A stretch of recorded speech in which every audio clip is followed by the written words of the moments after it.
Tonight, sleeping rough. I'm not sure what's happening with me. I don't know if I'm going to be in my car again tonight. A Manitoba housing tenant takes refuge in his car. Why he says conditions are so bad he can't go back. And the response from officials. Also tonight, a long road ahead.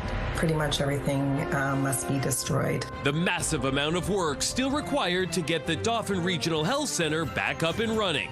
And details on a new plan to help the people with medical needs in the interim. Plus, finding a way home. How many people have so far been set up with the place to live under the province's new strategy to end chronic homelessness? CTV News. Live from downtown Winnipeg with Marilee Caruso. Good evening. Thanks for joining us. I'm John Hendricks. Marilee is away tonight. A senior living in his Manitoba housing complex says he's been sleeping in his car because of the condition of his apartment. Walter Drummond lives in a 55-plus building in St. Agathe. He says flooding damaged his carpet, and the odor left behind has forced him onto the street. CTV's Jeff Keel joins us now live. So, Jeff, how long has Drummond been sleeping in his car? Every night this week since Monday. He says this has been traumatic, and he has been homeless before. It's not home sweet home when Walter Drummond puts his head on his pillow. I'm broke. I'm a pensioner, so I couldn't afford a hotel myself, so I just stayed in my car. Drummond's usual home is this 55-plus building in St. Agathe run by Manitoba Housing. He says since last fall, there have been flooding issues, including a sewer backup. Drummond says fans and dehumidifiers were brought in, but still, the carpet is wet and stained. He says this created an odor that impacted his health, so he went to see his doctor. My doctor on Monday advised me not to go back into the suite. He felt he had no choice but to sleep in his car, which he has done every night this week. The first time he parked here overnight at the Fort Richmond Plaza on Pembina Highway, but he didn't feel safe. I didn't sleep. I couldn't. I was freaking out. Since then, his girlfriend has let him park the car in her driveway, where he says he has more peace of mind.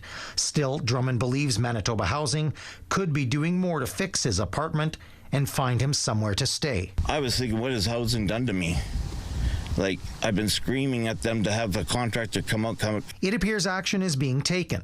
In a statement, a provincial spokesperson says Manitoba Housing's tenant service coordinator has connected with Mr. Drummond and helped with alternative arrangements as we work on the unit, which is on track to be completed on Monday. Every Manitoban should have a safe and secure place to call home, and our government will continue to work until everyone has access to the dignified housing they deserve. Drummond hopes this is the last time he has a car roof over his head when he closes his eyes. Maybe I'll have a good evening tonight at a hotel where I could be more safer. The provincial spokesperson also says when a situation like this arises, tenants are encouraged to reach out so they can connect them with the supports they need.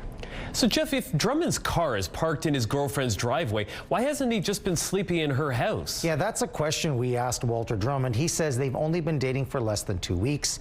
They are not in the phase of the relationship where he could stay overnight yet.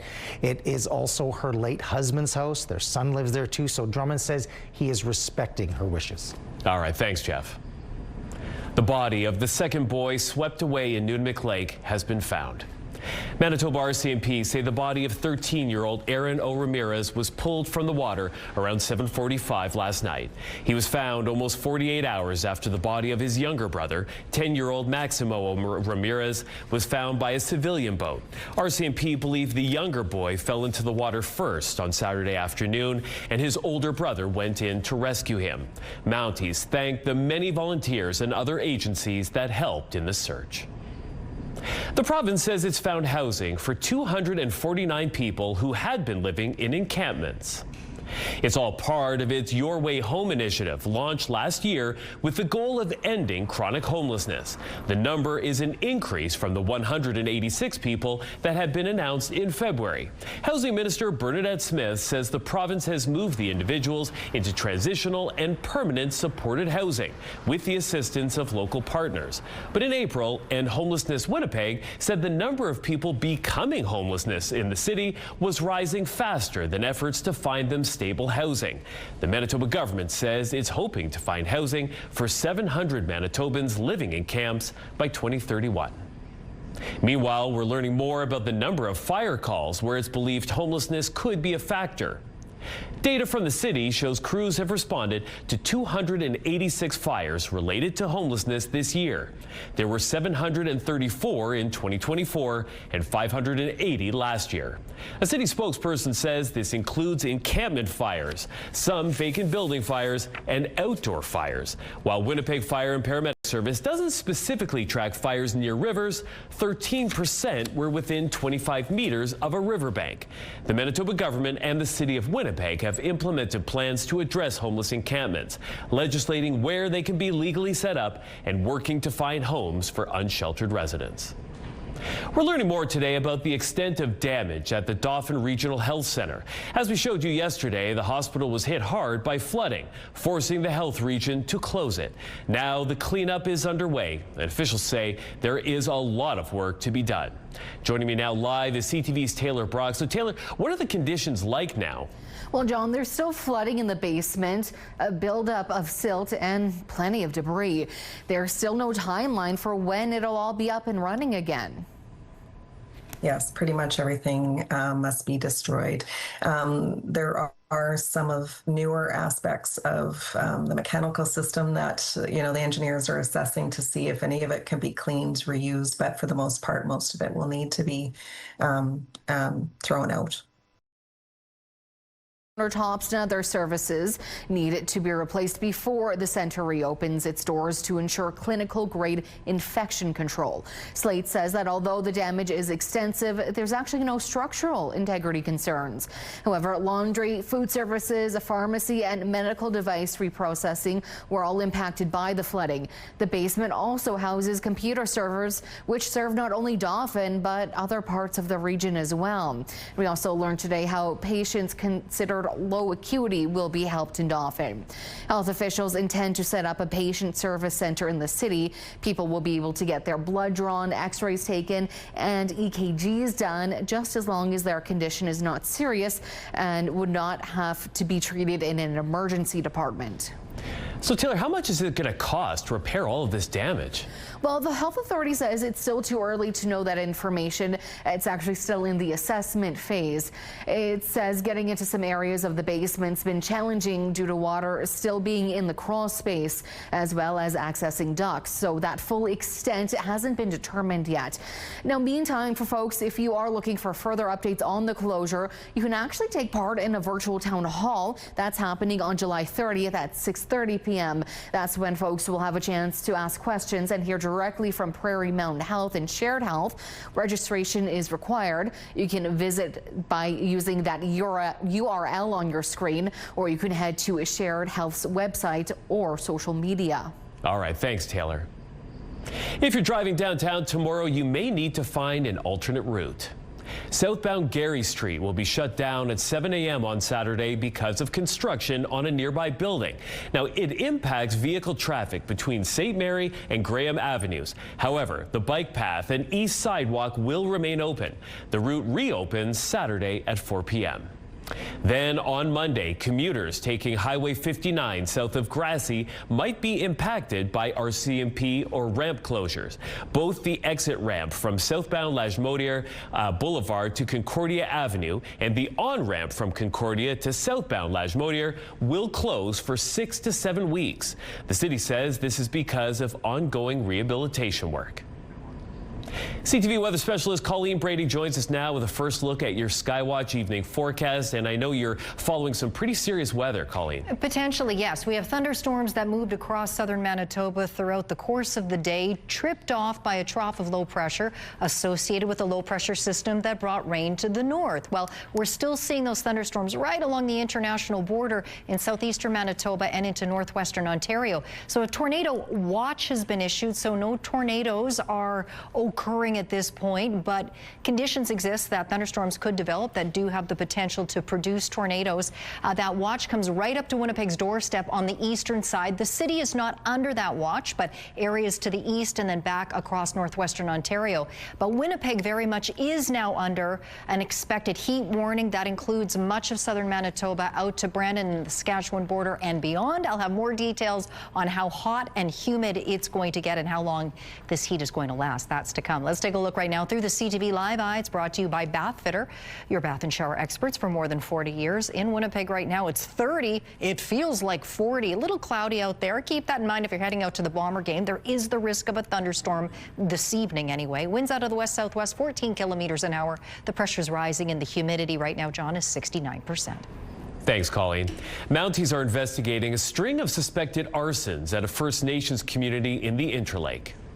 RCMP say there were 9 fires in Pinamutang First Nation between May 15th and July 8th. 3 occurred within roughly 10 hours on July 3rd. Now, most happened at abandoned homes, and they all resulted in a total loss. RCMP still aren't sure if they're all connected, but they say a 4-wheeler was spotted in the area of a few of the fires. Anyone with information is being asked to contact Gibsonville RCMP or Crime Stoppers. A Winnipeg man with a history of mental illness and violence has been sentenced to 5 years for a random street attack against an elderly woman in February of last year. The attack left Victoria Como, who was 83 at the time, with pelvic fractures and what her family described as a complete loss of independence. Court heard that she was walking alone with a walker when she was punched and pushed to the ground. The assailant began kicking her and picked up her walker and was about to bring it down on top of her when a passerby intervened. 28-year-old Justin Getty previously pled guilty to aggravated assault. Despite living with schizophrenia and having a lengthy history of substance abuse, doctors concluded he could appreciate what he was doing. Court heard he previously expressed remorse and promised not to assault anyone again. However, the judge rejected it based on previous statements that he'd made, including that he didn't care what happened to Como and that he was venting anger for having previously been assaulted himself. A well-known local developer is appealing a variance for a large housing project adjacent to the Granite Curling Club. John Winthrop, who lives across the river, is appealing the variances previously approved for the 12-story mixed-use building. The city permitted the building to reach 126 feet instead of the normally allowable 100 feet and made some allowances for parking stall size and landscaping. Winthrop is appealing on the grounds that the project does not comply with the zoning bylaw and says the project, as approved, doesn't fit with the neighborhood. An appeal hearing is set for next Thursday. The project has been at the center of a dispute between the city and the nearby curling club, which is worried about the loss of its parking spaces. Scott Gillingham made his first pledge of the municipal election campaign this morning. Gillingham is promising to eliminate the $65 fee for volunteers who need criminal record checks. The incumbent mayor said this would take the form of a voucher program where eligible volunteer groups can offer free criminal checks for Winnipeg residents who want to volunteer. He also said the city would replace the lost revenue to the police service. Election day is on October 28th. A Winnipeg soccer complex is getting a makeover. The province is providing $750,000 to support upgrades to the Ralph Cantafio soccer complex. Now, this includes replacing the outdoor field pitch and lighting system in order to modernize facilities and enable it to continue hosting high-level competition. This is the home of amateur soccer in the province, and obviously we're going to make it hopefully the home of professional soccer as well.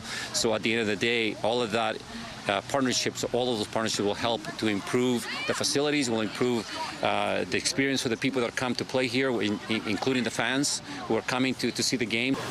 The upgrades will also enable the complex to continue being able to offer community programming there. A Winnipeg Library branch will be closed for several weeks after a water pipe burst. The Monroe Library on London Street is temporarily closed to allow the city to repair the damage. Water damage was limited to the washroom and immediate surrounding area. Crews will remove affected building materials and dry the area out before replacing the insulation and drywall, repainting and cleaning the carpet. It's anticipated the branch will reopen in mid to late August. Anyone with library materials on hold at Monroe can pick up the items at the Henderson Library. The after-hours return at Monroe will remain open. The Royal Canadian Mint was buzzing with soccer fans this afternoon, looking to score a special loonie. Okay, here's a point for you, and there you are.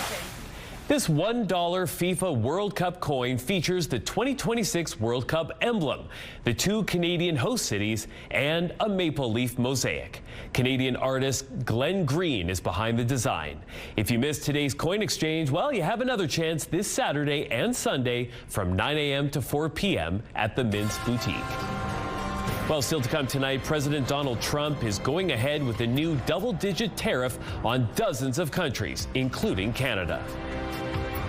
If you're allowing the import of goods made with forced labor, that makes it harder for my goods to compete because we're following labor rules in the U.S.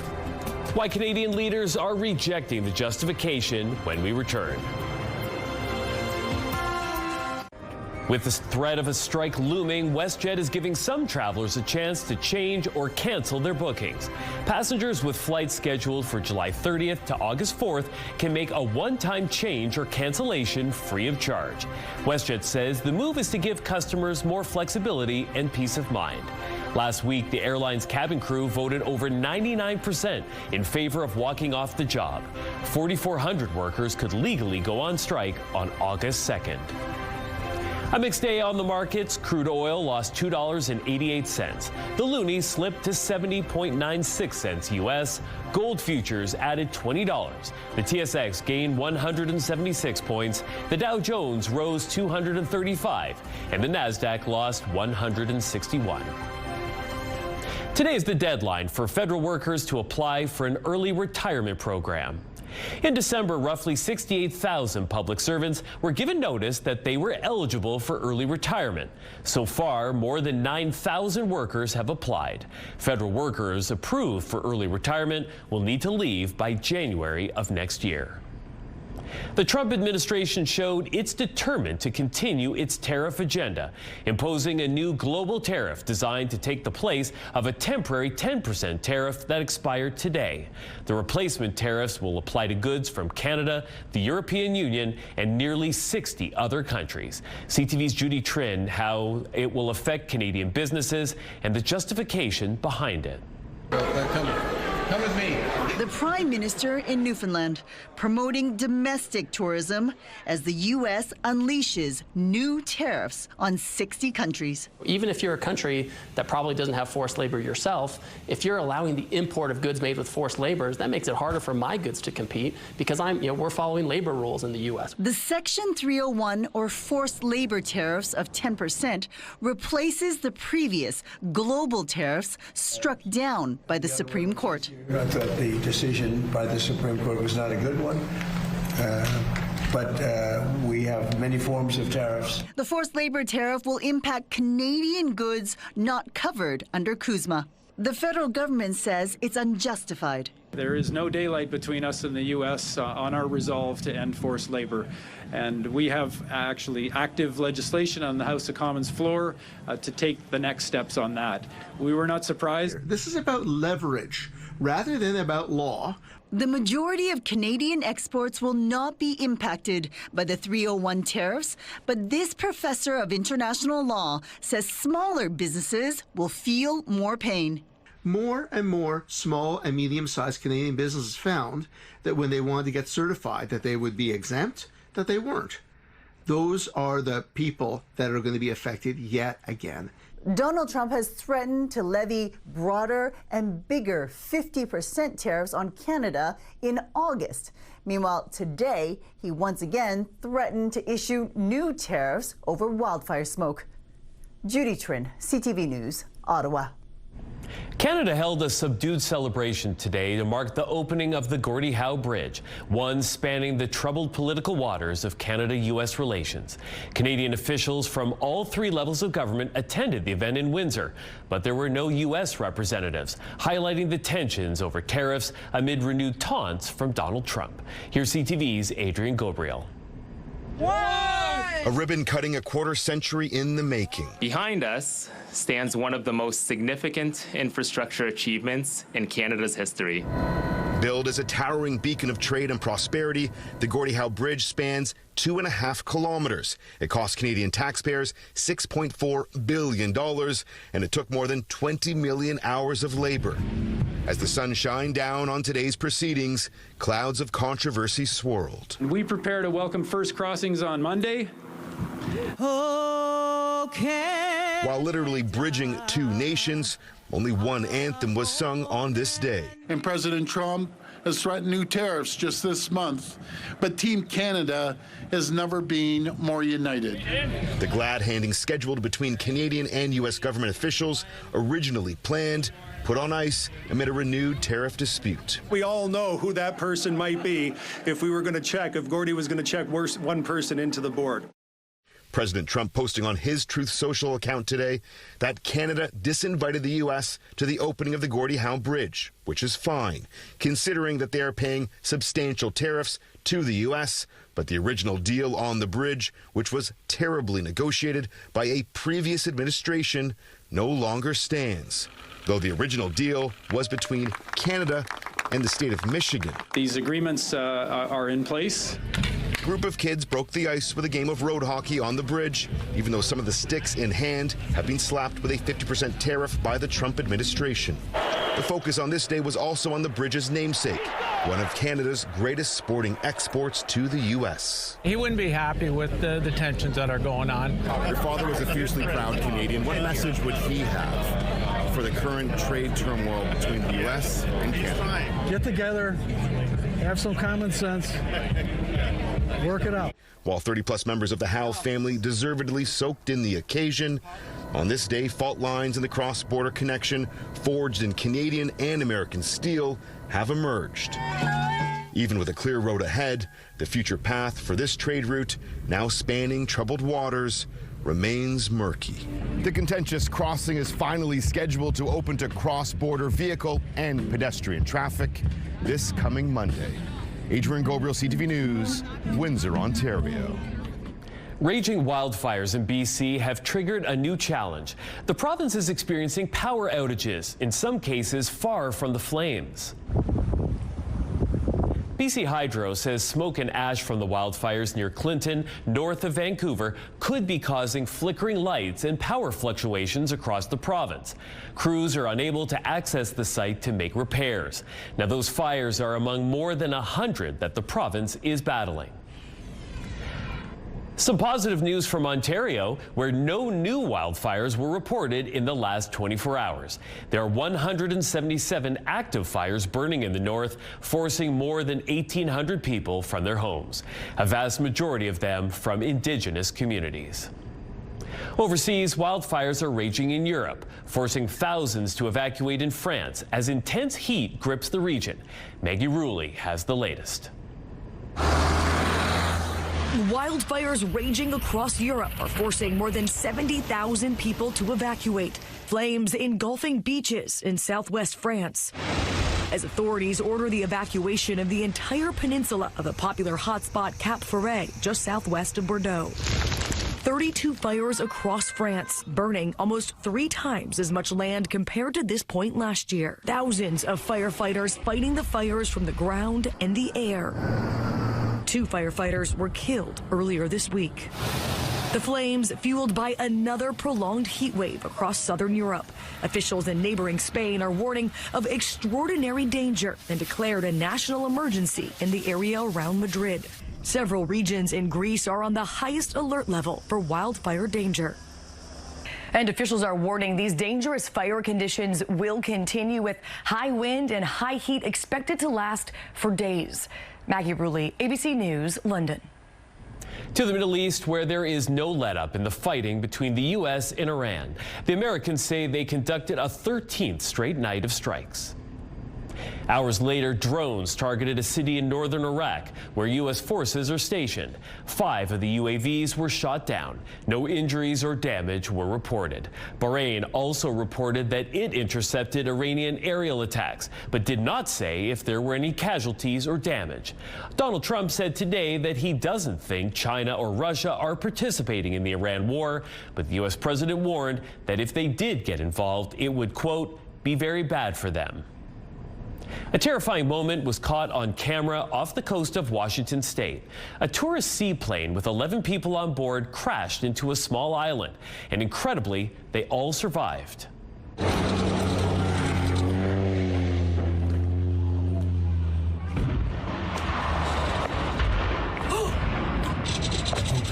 Boaters watched the plane skimming the water before banking hard and slamming into the rocky shoreline.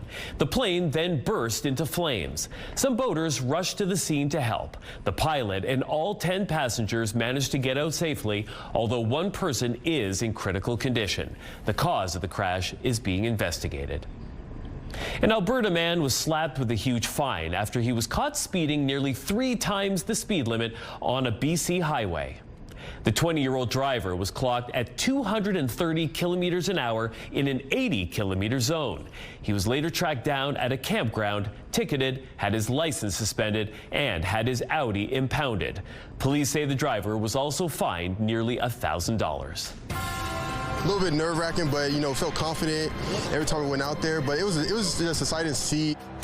And the blue and gold will be hoping for a less nerve-wracking matchup today as they hope to beat back the Calgary Stampeders. We'll have that story coming up next. Well, the heat and the humidity are back. How long is it going to last? Well, hot highs and warm lows all throughout the long-range period. Check this out. Daytime highs averaging around 30 degrees Sunday through Thursday, and not much relief overnight with very warm overnight lows in the upper teens, 18, 19 degrees.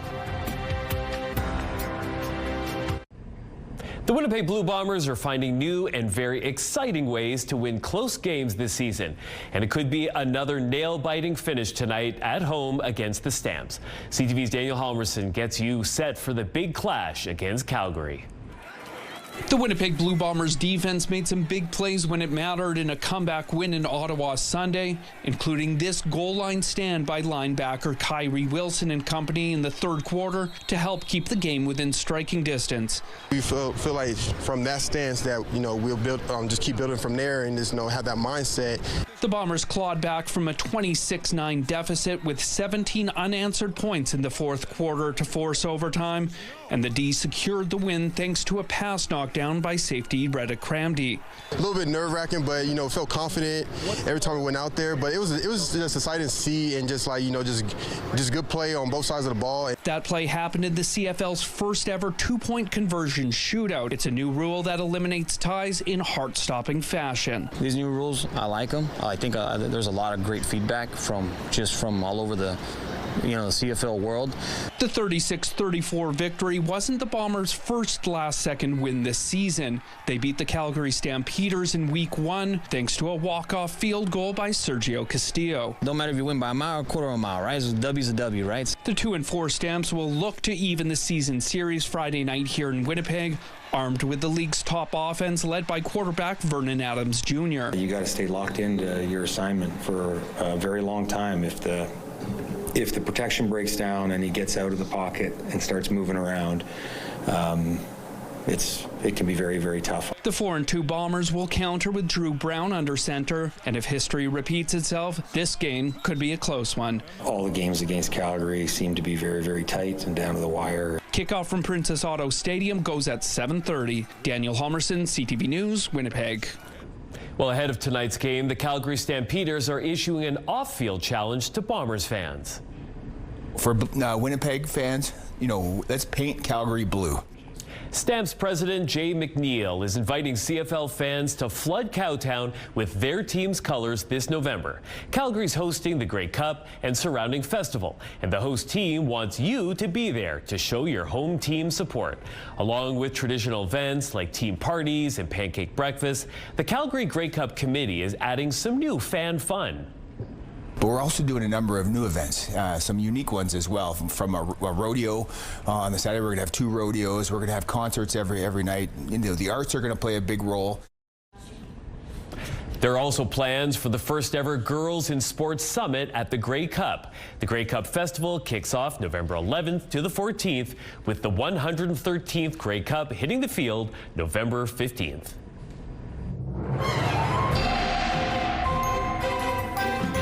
CTV Skywatch weather brought to you by South Beach Casino and Resort. Visit southbeachcasino.ca. CTV weather specialist Colleen Brady has your complete Skywatch weather forecast, and there's the possibility of some pretty extreme bad weather. Well, we'll see how things play out in the next few hours, particularly in southeastern Manitoba and in northwestern Ontario. We had those thunderstorms that crossed the south throughout the course of the day, starting very early in the morning for folks in places like Brandon and Dauphin. We had a thunderstorm move through Winnipeg, a little more reasonably timed in the morning, but they do continue. Looks like they're starting to push out of the southeast and northwestern Ontario, a little far south onto the other side of the international border, but still, we have a tornado watch that remains in effect for southeastern Manitoba, not including the city of Winnipeg, though the watch comes right up to our doorstep, but it goes east across all of northwestern Ontario, so that means conditions exist tonight such that thunderstorms could develop that do have the potential to become severe and could produce not just tornadoes, but also hail, heavy winds, downpours as well, strong winds, I should say. Now, I want to take a look at this. I want to zoom in because the National Weather Service in the U.S. has been issuing outright tornado warnings not too far away from the international border in parts of northern Minnesota. And you can see if you follow the track of these storms, they look like they are starting to slightly move off to the southeast into the United States a little further. Back here in Winnipeg and in southern Manitoba, at least these areas a little further to the south, including the city of Brandon, under a heat warning. We were expecting this to be issued. We had that heat and the humidity that came back once the skies cleared out over the course of the day. We had temperatures soaring up into the low 30s. We'll see that for the next few days. I showed you that long-range forecast. Hot highs in the low 30s, humidex values that will feel even warmer than that, and then really not much relief at night with those very warm overnight lows close to 20 degrees. And as I mentioned, that's going to continue well into next week. Meanwhile, we had that low pressure system that crossed northern Manitoba that brought an end to the air quality warnings, at least for now, because it brought some fairly significant precipitation. So there is still certainly smoke, of course, up in those areas closer to the wildfires, but that rain helped to at least flush some of that smoke out to bring at least a bit of a reprieve for now. Meanwhile, down in the south, there's the chance of thunderstorms, a risk of it earlier this evening, but by the time we get to the overnight hours, that will clear out. Saturday, it will be sunny across much of the province, although there'll be some showers that will cross, it looks like, parts of the Interlake, and then they'll move off into northwestern Ontario. There is a chance of showers further south here as we get into Sunday, but really the big issue will be the heat and the humidity. 17 our warm low tonight. There's a risk of thunderstorms this evening. Clear overnight, but fog is possible. 20 tomorrow morning in the sunshine. 31 is our hot and humid high. Tomorrow, winds out of the south at 20 kilometers an hour. Quick zoom around the province. Best chance of showers tonight in the northeast is around Island Lake, Thompson, all the way down to 8 degrees there. A mix of sun and cloud and just 19 for Saturday. Best chance of showers tonight in the northwest is around Norway House, down to 12.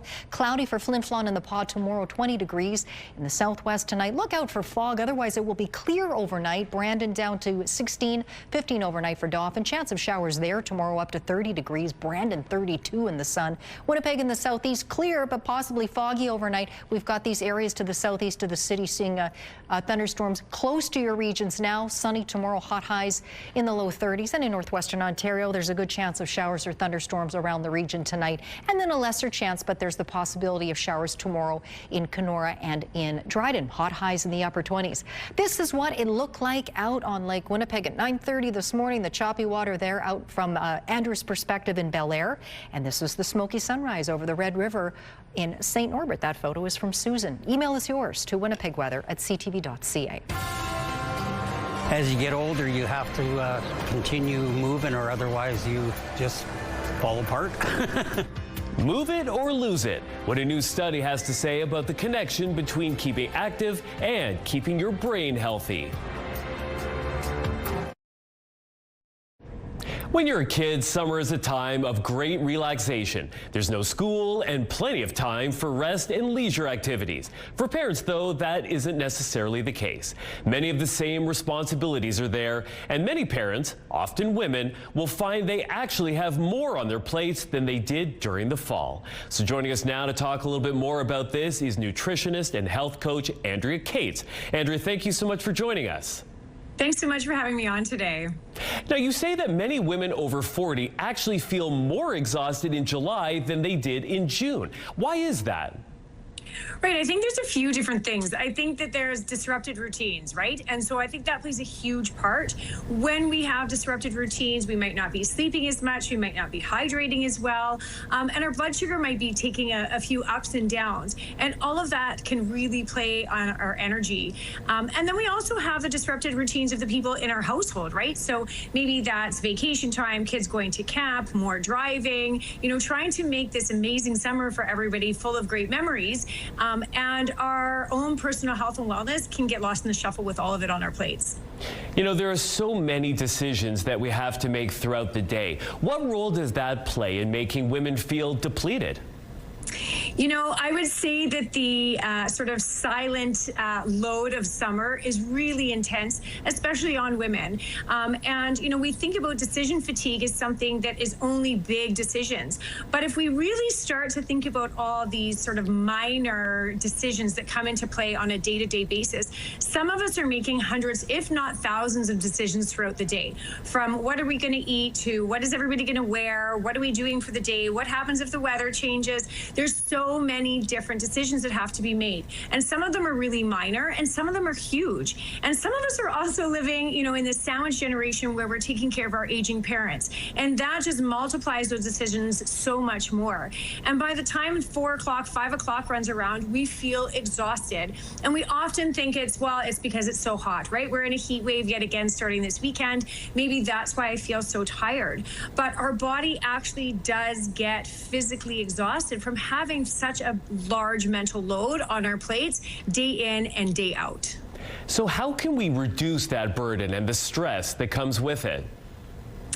I would say that the biggest thing that we can do is try to automate some of those decisions. So one of the things that I like to talk about is called meal think. So that's a time where, for 2 minutes in the morning, I will ask myself, what is dinner going to be tonight? Now, that doesn't mean I have to do any prep. It doesn't mean I have to do anything about it, but just knowing what that decision is going to be for dinner time, so that when I get home at 6 o'clock after a long day of activity, of work, of whatever is on my plate for the day, I don't have to open up the fridge and hope that something's going to just pop out. Because after all of those decisions, we just don't have the same capacity to make another decision about something that's going to taste good, that's going to be healthy, and that everybody's going to enjoy. And so rather, if we can give ourselves 2 minutes in the morning, maybe that's pulling some salmon out of the freezer, maybe it's checking the pantry to make sure you have the right ingredients, or cutting up some vegetables if you have a couple of minutes. But that just sort of alleviates one more decision at the end of the day. And if we can try to automate a few other things, that's a really good way to sort of keep things healthy, keep things on track, and not make us feel like we're always having one more thing to do on our plate.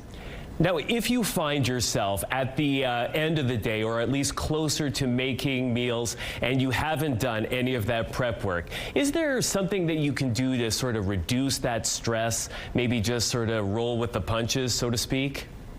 Yeah, I always think physical activity is a great one, right? Which a lot of people think, well, gosh, I'm tired. Right? I don't want to also now have to work out. But even if it's just having a quick 5-minute dance party with the kids in the kitchen, or going for a walk with a dog, just getting our bodies moving is going to help alleviate that stress. That's some good advice. There's still a lot of summer left. Andrea, thank you so much for joining us today. I appreciate it. Thanks so much for having me. How fast you walk may play a big role in the health of your brain. As CTV's Alicia Fieldberg reports, a newly published study links quickly paced seniors with less cognitive decline. Staying fast on your feet may be just as important for keeping your mind sharp as doing brain teasers and crossword puzzles. It's not surprising to these fitness buffs in their 70s. Part of healthy living as we get old to keep the mind and body active. As you get older, you have to continue moving, or otherwise you just fall apart. Researchers behind a study in neurology journals found people in their 80s who maintain a much quicker walking pace than their peers are far more likely to stay mentally sharp. Researchers say these super movers walk as fast as people about 30 years younger, and as they aged, they tended to preserve the volume of their brain's hippocampus, the part associated with memory. We're seeing that the super movers are experiencing about 50% less cognitive decline compared to their counterparts who are not super movers.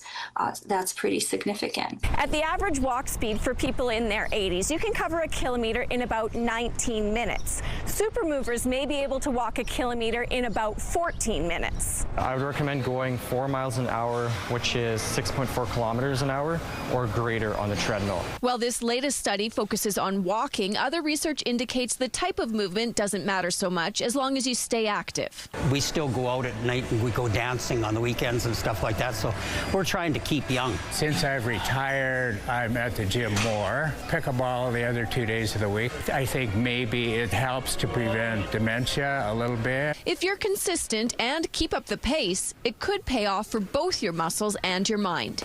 Alicia Fieldberg, CTV News, Calgary. Medical Watch is brought to you by Manukin Koster Denture Clinic. I say to you, sir, Merry Humbug! Merry Christmas! Humbug! And a Happy New Year! Johnny Depp is taking to the big screen once again in a reimagining of a classic Hollywood tale. Plus, a new flick from Looney Tunes and a horror series reboot are on the way. Spotlight is next.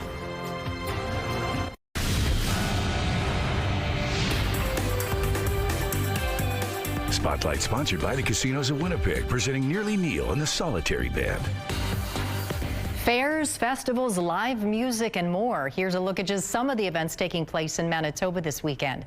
The Winnipeg Fringe Festival wraps up. The Gimli International Film Festival hits the beach. Head back in time at the Cooks Creek Medieval Feast and Festival. The Folklorama kickoff has entertainment from some of its pavilions. The Manitoba Threshermen's Reunion and Stampede is in Austin. There's also summer fairs and rodeos in Dugald, McCreary, Plumas, Erickson, and Deloraine. Enjoy some live music at the Fire and Water Music Festival in Lac du Bonnet, the Cripple Creek Music Festival in Morden, and the Lakeside Live Music Festival in Kenora. And Nawe Odena on Keniston Boulevard hosts a celebration of Anishinaabe culture and community. You can find a full list of events this weekend on our website, ctvnewswinnipeg.ca. There you go. Got to get that one right. After the success of Weapons at the box office last year, the official trailer is out for the next horror film from director and writer Zach Kreger. Hey, you got time for another run? No, I'm wrapped up for the... It's outside the zone, so it pays double. I could do that. Sony is rebooting the Resident Evil franchise based on the popular video game series. The movie follows the story of a medical courier who finds himself in the middle of a zombie virus outbreak. Kreger says the events take place alongside stories that players will be familiar with. The new Resident Evil hits theaters September 18th. Have you ever pulled the ripcord of your parachute and only a bunch of silverware comes out? It's not your fault. We also got another look at an upcoming movie from the world of Looney Tunes. Coyote vs. Acme sees the cartoon villain launch a court case against the company that supplies him with the tools he uses to try and catch the Roadrunner. The film stars Will Forte and John Cena. It was shelved for years as a tax write-off by Warner Brothers. It later secured a release with a new distributor next month. I say to you, sir, Merry Humbug! Merry Christmas! Humbug! And a Happy New Year! And Johnny Depp is making his return to the big screen. He's taking on a classic role in a reimagined version of A Christmas Carol. Depp will be playing Ebenezer Scrooge, the crotchety protagonist from the Charles Dickens tale. He'll star alongside Rupert Grint, Daisy Ridley, Ian McKellen, and others in Ebenezer. The trailer says it features a name you know and a story you don't. It's out November 13th. Your primetime lineup tonight starts at 7 with Spring Break Murders, following up at 8, Crime Scene Investigators, and at 9, catch The Rebuild inside the Montreal Canadiens. It's all right here tonight on CTV. Women's clothing provided by RW & Company. Salon services provided by S&T Spa Salon. Well, 30 degrees was the highest temperature of the day. Plenty warm enough, but nowhere near that record 35 degrees set back on this day in 1951. Tonight, we could see fog develop overnight, otherwise clear. 17 warm overnight. And then speaking of warm, daytime highs in the low 30s or upper 20s, at least until next Thursday, John. Very warm overnight lows, too, approaching 20 degrees. So that heat warning very much will remain in effect for the time being. Sunny Saturday, there's a chance of showers Sunday, and the sunshine and the potential for thunderstorms continues in that heat and humidity well into next week. Thanks, Colleen. Well, he saved the day for the Winnipeg Jets more than once or twice and backstopped Team USA to Olympic gold. And Thursday, Connor Hellebuyck helped his team win another game. But this one was a little different. Teenagers don't ask for each other's phone numbers nowadays. Instead, they ask for their what? Twitter. The netminder appeared on Celebrity Family Feud alongside USA teammate Dylan Larkin and Paralympic gold medalist Griffin Lamar, Jack Wallace, and Declan Farmer. After besting the American women's hockey team in a sudden death round, Hellebuyck and Lamar brought home the win in fast money. The $25,000 that they won will benefit the USA Hockey Foundation. Congrats to them. And Absolutely. The top answer on the board for when will we be back next? Number one answer is 11:30. Well you will played, select John. it.